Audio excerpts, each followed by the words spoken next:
How do you create waist shaping without cinching, particularly if you want to skim over the tummy area and for it to be comfortable? You don't want, for some of us, we don't want that sort of tight feel around the stomach or the tummy area. And she doesn't want anything, due to style personality, she doesn't want anything too loose or relaxed because it makes her feel a bit frumpy. So what options does she have, Kristi? Well, there's lots of magic options. This is one we pull out often, Fee, because like 95% of our clients, including me, don't really like tidy tidy around the waist. I like sort of just that hint of shape for comfort. Really, as I said, a large percentage of our clients have relaxed natural in their style personality, which is often how it feels on. They don't like feeling constricted. So we've got some really important how to create that skimming, not clinging look. Darting, we always want to look for something with shape. Unless you are a rectangle, and even with a rectangle, it's going to be better if you find certain shaping, and it's usually just in under the bust there. That's sort of where we start to narrow. So to skim that, we're looking at under bust darting, back darting, or front darting, because they're magic. Even if you find a shirt that hasn't got any shaping, but you really love it in terms of color, print, pattern, that sort of thing, darting is actually a really simple thing to add to a button through shirt. Any tailor will do it for you. I've even added darts myself, and I'm not much of a sewer, just to bring in that little bit of shaping, so you've got that hint of a waist. And the good thing about darting, it just sort of skims that area. It doesn't cling in. I've got some really great dresses there. This is what we call good dress theory, Fee. So it's that under the bust, slightly raised waist, ruching and gathering. So it all hides the tummy as well because of the slight gathering over that tummy, but it's that curved under the bust line that's really complementary. And that angle of the sleeve, you can sort of see the angle of the shoulder line brought down into that elastic raised waist section there, gives that hourglass shape without it even sort of cinching in too much. So really great theory there, especially that black one next to it with that crossover ruching, always very complimentary, and gives that beautiful waist shaping also. We love a ruche. The knotting is another example of ruching. If you've got something really, a tee that's really boxy and doesn't have any shape, a little knot or a tie for a button through brings in that little waist shape there. We've got the wrap or ruche tops as well there, very complimentary. Any sort of ruching that sort of skims over that tummy and brings in just under the bust there is very complimentary. The tucks are really important, and relaxed naturals, if they've got a bit of classic in there as well, sometimes the half tuck can bother a classic relaxed natural. They want the waist shaping, but they can't do the half tuck. You can also full tuck and do that blouse. Fee has great resources in the hub about all the... Sorry? We've got some slides coming up. Oh, there you go. So we'll show you a couple of the tucks coming forward, and they're really great. You can have that comfort and ease of not having anything sort of cinched in, but you still give that illusion of a waist. And I've given the example there just by interrupting that horizontal line, points up and in, which gives that waist illusion. I popped these in too because there was a preference, I think, Fee, wasn't there, for dresses? I think so, yeah. Different, yes. So this is a really good example of, again, good dress theory. We've got the one on the left there, a busy print, that sort of all of them actually have that busy all over print, which is really fantastic for hiding or disguising or skimming over things. Just make sure it's the right scale for you. Again, you can see all of those dresses are slightly raised in the waistline. They're probably not at natural sort of hip bone level, which a lot of people think is their waist. It's slightly raised in at that narrow point. We've got, even though that middle dress, the purple and pink dress there, the print pattern sort of gives that illusion of horizontal, but they are slightly curved. And we've got that shoulder line that brings out that shoulder line. And again, you can see those middle two are that beautiful ruching effect. So really fantastic. We call it the magic ruche because it loves everybody. The dress on the side there again has a little bit of volume, busy all over pattern, but it's got that great angled sleeve there and has elastic at the waist. So too with that floral dress on the end there. You can see too that tier is slightly lower. It's not anywhere around sort of the hip or middle area.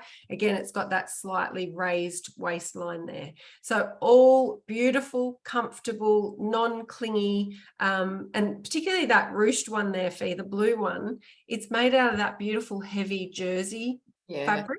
So it's got some really great stretch to it, really comfortable to wear. So all of those fantastic dress theory and beautiful waist shaping without being constricted. And a lot of people, and I know a lot of clients that we shop with, when we pull out that style of dress, they'll go, no. But it is amazing when you try it on. Zoe, I think it's a phase 8 because I'm using my peepers and I'm just so impressed that I can actually see that says phase 8 on the label. Oh, wow. That is good. Yeah, which I really think I do need my eyes tested. So yes, I think it is phase 8, but I don't know if it's current. Kristi, we've had a few questions about that dress. Zoe needs to add more teal. Yes, just what you need, Zoe. Totally. No, not current. No, sorry.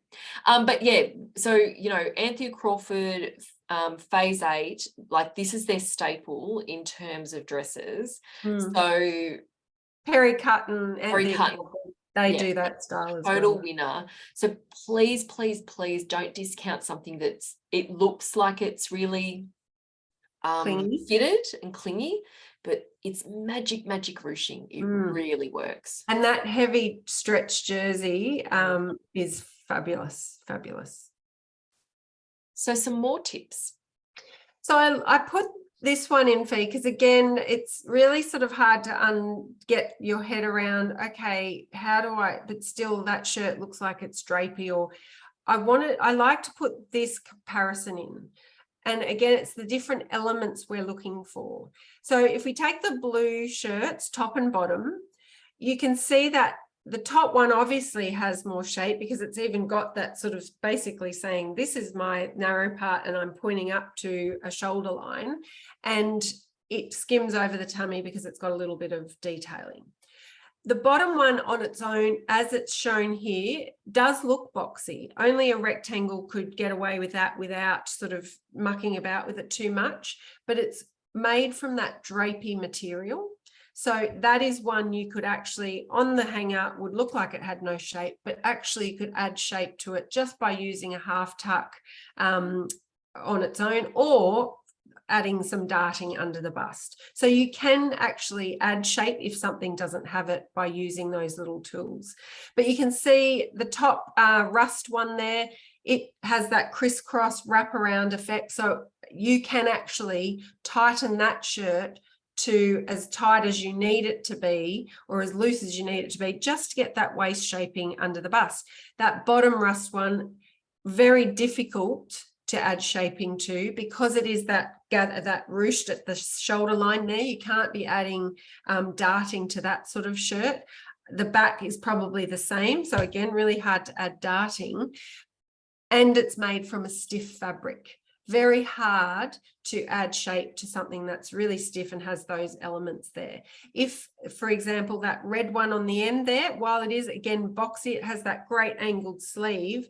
And because it is slightly drapier, you could add shape to that. The stiff stripe one there, more difficult again, a bit like the rust one on the end. You can see those top ones have the shape built into them. So you don't, I love a shirt, Fee, when you're in the fitting rooms with a client, you put a garment on and it just finds all those right spots. And as a general rule, I usually find it is something with a busy all over pattern that has a drape to it, that has some built-in shaping, whether it's through ruching, whether it's through seaming, those sorts of details. So it's more about looking for those elements that are built into a garment.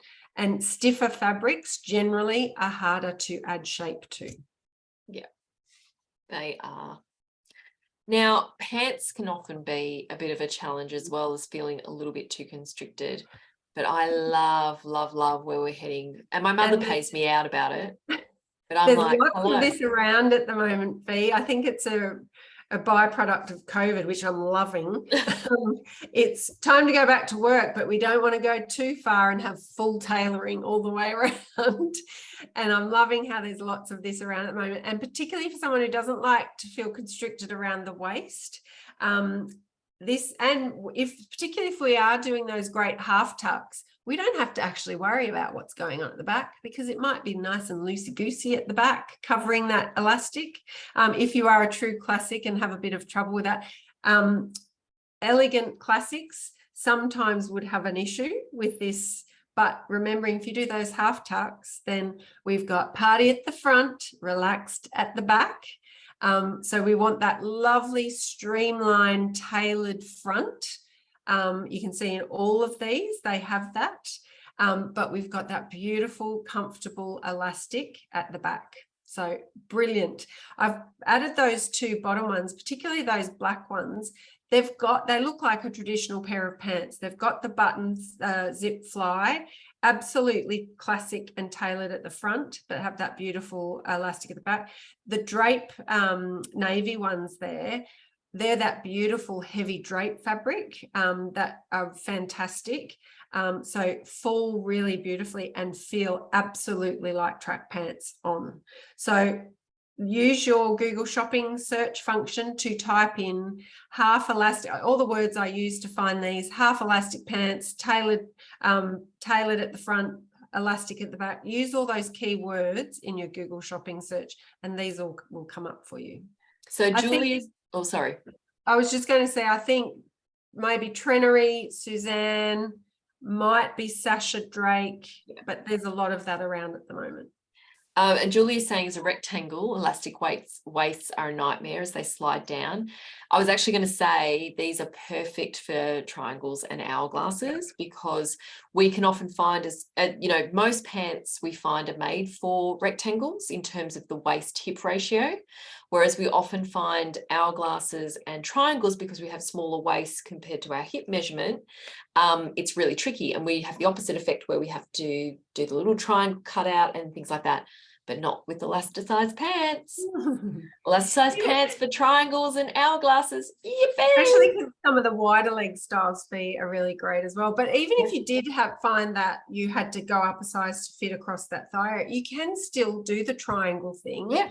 You might do it at the side, or you might just tighten the elastic a little bit. A tailor can do those sorts of things. So again, never rule out completely tailoring and getting those adjustments made, because you end up with the perfect pair of pants.